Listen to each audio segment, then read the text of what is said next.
Voy para conversar con el congresista Vieira y te adelanto, querida Vanessa, que sigo sin retorno. Así que cualquier cosa, mándame una paloma mensajera o vemos cómo resolvemos el asunto, porque acá estoy nuevamente sin poder conversar con mi productora y además casi me caigo, cosa que sería fundamental en esta semana de debut. Acá los muchachos de cámara se ríen, pero ellos se paran cayendo y además se caen uno encima de otro. Entiendo. Congresista, muchas gracias por acompañarnos en esta segunda edición de Contacto de Verano. Y vamos pues de frente a lo que nos compete. Fuerza Popular quería realmente el indulto para Alberto Fujimori, ¿cree usted?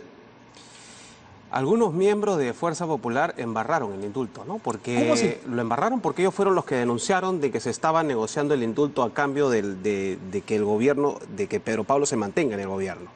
Entonces, la pregunta es, ¿Keiko Fujimori está mandando dentro de Fuerza Popular?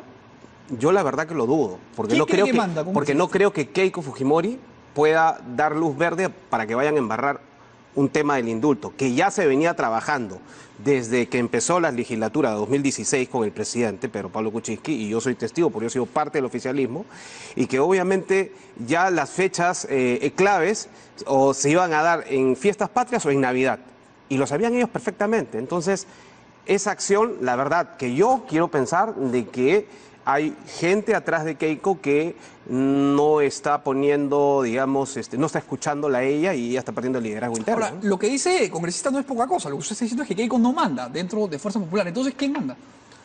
Bueno, Kenji Fujimori ha denunciado a Ana Vega, ¿no? Ana Vega tiene una gran influencia con Keiko y...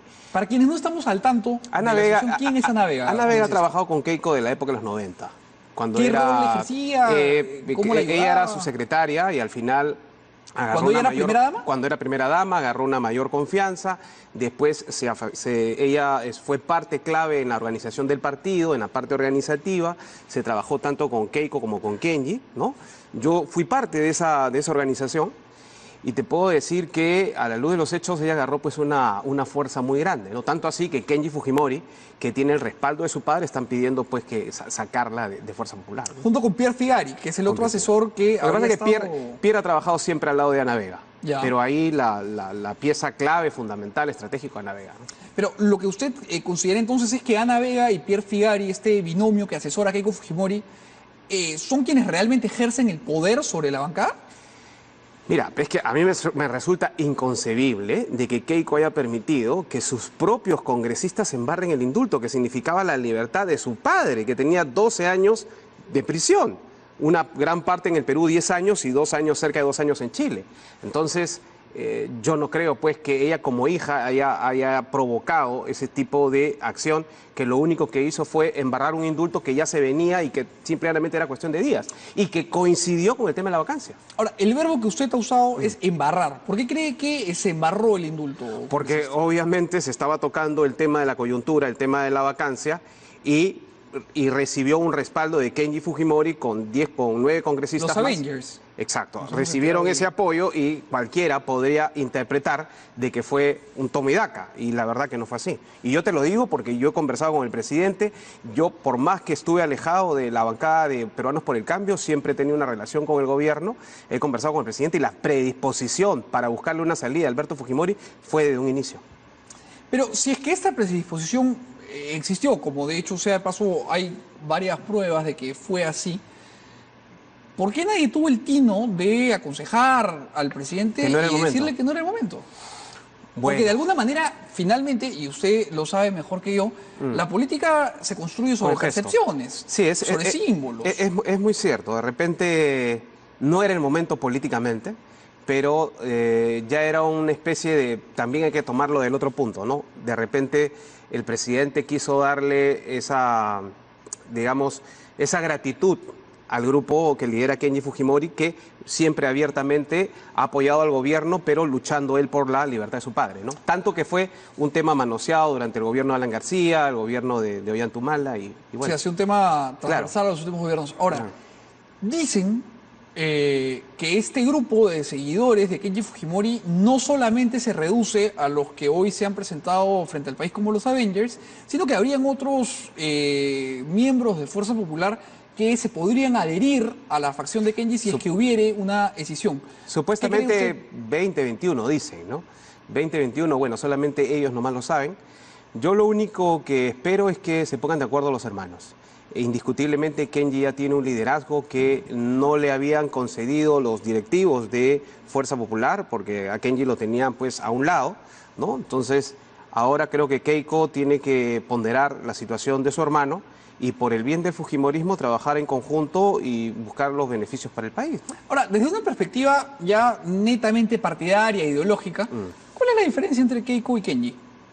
Porque claro, han tenido desavenencias con respecto al indulto, han tenido alguna discusión con respecto a mociones de censura de ministros, pero finalmente si es que hablásemos de una propuesta al país, ¿qué se diferencian los hermanos Fujimori? La diferencia ha sido definitivamente un protagonismo con respecto a la libertad de su padre, ¿no? Porque en realidad los dos representan un mismo pensamiento pragmático, ellos son obviamente nacidos de un mismo sistema económico que hasta ahora sigue, que hay que mejorarlo definitivamente porque se ha generado una alta corrupción, pero definitivamente la diferencia simplemente ha sido la posición con el padre, ¿no? O sea, podemos decir entonces que la diferencia, en su opinión, entre Keiko y Kenji ha sido una más bien circunstancial, coyuntural. Definitivamente, ¿no? Entonces, ¿ve usted posible una reconciliación y una reunificación de la bancada bajo la batuta de uno de los dos hermanos? Claro, o sea, los dos hermanos tienen que sentarse. Keiko tiene que reconocer que su hermano Kenji ahora tiene un liderazgo que ella nunca le reconoció ni el entorno de Keiko, ¿no? Porque a Kenji lo tenían prácticamente de lado. Entonces, ahora tienen que reconocer el liderazgo de Kenji. La última aprobación que ha sacado Ipsos está Kenji por encima de Keiko. Por primera vez. Por primera vez y por 4 o 5 puntos, o sea, ya algo importante. Entonces, tienen un consejero ahora en libertad, que es su padre. Yo estoy seguro que lo mejor que pueden hacer ellos es dialogar, sacar las diferencias de lado y ponerse a trabajar por el país, ¿no? ¿Y en qué posición cree, congresista, que quedan los miembros de la bancada de Fuerza Popular que en varios momentos desacreditaron, incluso marginaron la posición de Alberto Fujimori dentro del Fujimorismo, cosa que es gracioso porque el movimiento lleva su nombre? Claro, pero son personas que la mayoría eran invitadas, ¿no? La propia Keiko manifestó porque Letona había estado prácticamente desde 2015, o sea, prácticamente dijo, bueno, es una congresista nueva, después Salaverry viene del APRA, Galarreta del PPC, entonces digamos que no hay una insignia ahí fujimorista, ¿no? Entonces ellos se van a tener que alinear, pero probablemente también ellos al final busquen su independencia, ¿no? Porque no están, digamos, identificados con ese sentimiento. Claro, no hay un ADN, digamos, partidario. Congresista, yo le voy a pedir un favor, que es que vamos a mandar a un pequeño corte comercial y seguimos conversando después de la pausa sobre este tema y sobre el gabinete que hay que armar pronto. Definitivamente. Bienvenidos ya estamos. Bienvenidos de vuelta a Contacto de Verano. Señores, estamos con el congresista Roberto Vieira y estábamos hablando de la posición en la que han quedado varios congresistas de Fuerza Popular, pero pasemos al otro tema que de alguna manera se conecta con el que estábamos terminando de hablar y es el nuevo gabinete. Usted nos comentaba que si bien salió, de hecho fue uno de los primeros miembros del oficialismo en alejarse de aquella tienda, ha tenido una relación fluida y que la cosa se ha llevado en paz con el partido del gobierno y obviamente y con la bancada. Exacto. ¿Cómo cree usted que se va a ensamblar ese nuevo gabinete? ¿Quiénes cree que deberían integrarlo? ¿Cuándo cree que se va a plantear este nuevo gabinete de reconciliación, como lo ha llamado el presidente? Bueno, yo lo que espero es que el presidente aproveche su oportunidad. Esta es una última oportunidad que tiene. Es indiscutible que hay un enojo, hay frustración de parte de la población en este año y medio del gobierno, tanto así que lo aprobó con 0,6 de 20 como máximo. Entonces las cosas las tiene que hacer ahora sin cometer errores. ¿Cómo? Y a pesar de que Mercedes Arauz es mi amiga, estuve con ella la semana pasada en Palacio de Gobierno conversando, debo admitir que ella se ha convertido en los últimos tiempos en un pararrayos del gobierno. Y un pararrayos en la cual ha recibido unas descargas eléctricas terribles y está desgastada. ¿Pero no es ese un poco el rol de un presidente del Consejo de Ministros? Sí, pero está desgastada y lamentablemente el principal activo de un político es la credibilidad. Y hay una percepción muy alta de que ella mintió con el tema del indulto. Está complicado el tema de la credibilidad de los políticos en el Perú. Claro, pero digamos que ella, tú puedes ver su aprobación, tiene 21%. está por debajo del presidente que tiene 25. El presidente necesita a alguien que lo saque a flote.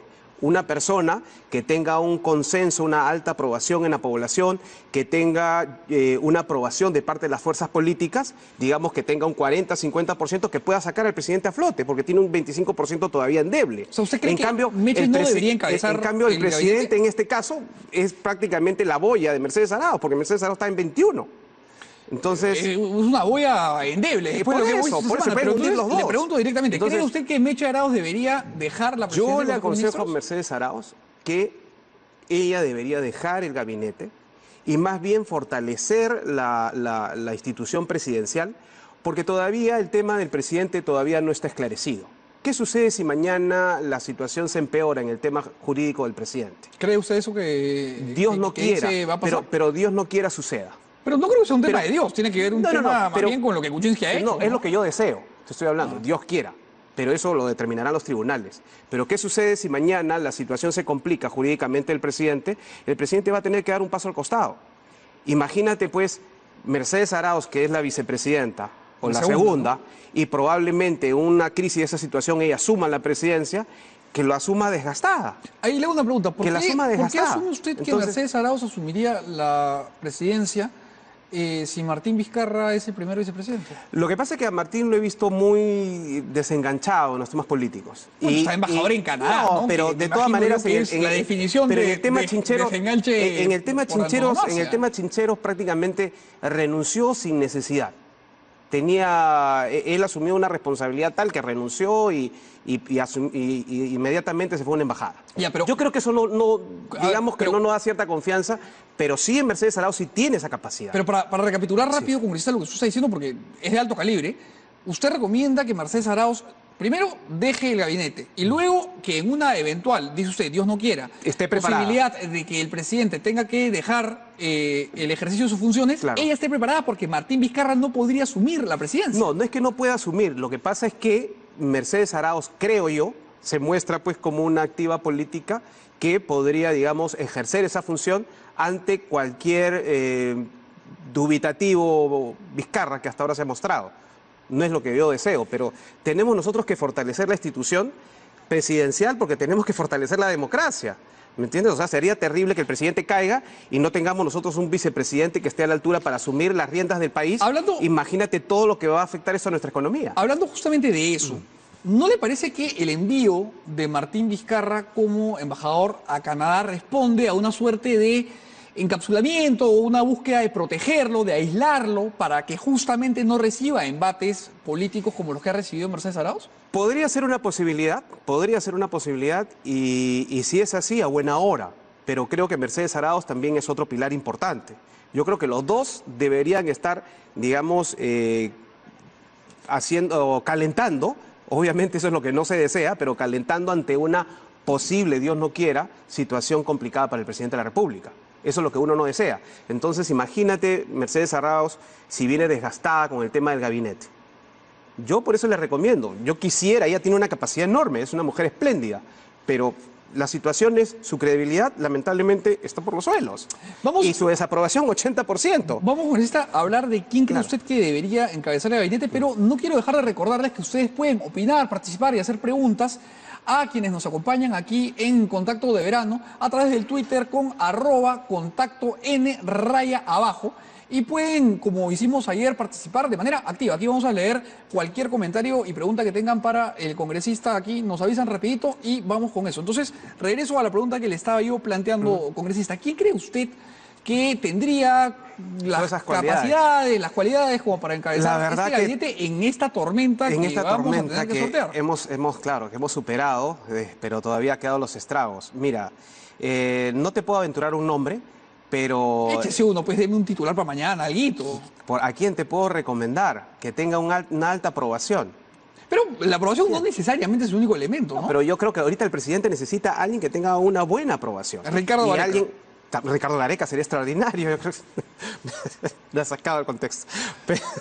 Pero, digamos, alguien que tenga una buena aprobación, alguien que tenga capacidad de diálogo en el Congreso para pedir las facultades que se van a solicitar. Imagínate, Mercedes Arauz ahorita tiene un conflicto con las fuerzas políticas, porque la tildan de mentirosa. ¿Me entiendes? Tiene una alta desaprobación. ¿Y ella va a ir a pedir las facultades legislativas?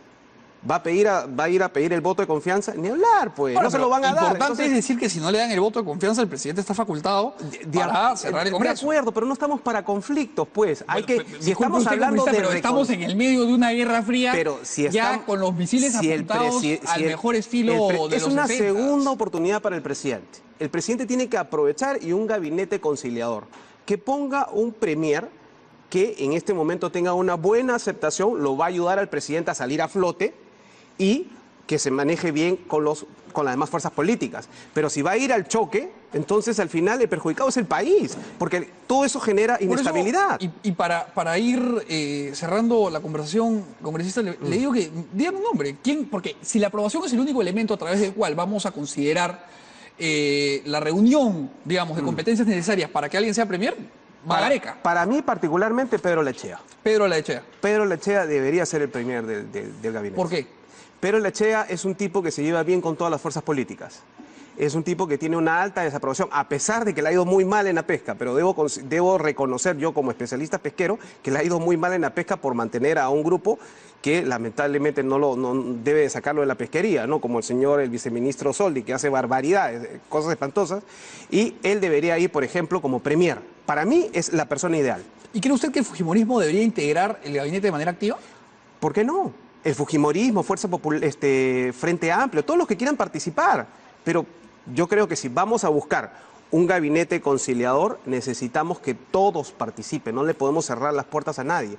Hay ministros que hay que mantenerlos estratégicamente, en el tema de la reconstrucción, vivienda, por ejemplo. A Bruce no hay que tocarlo.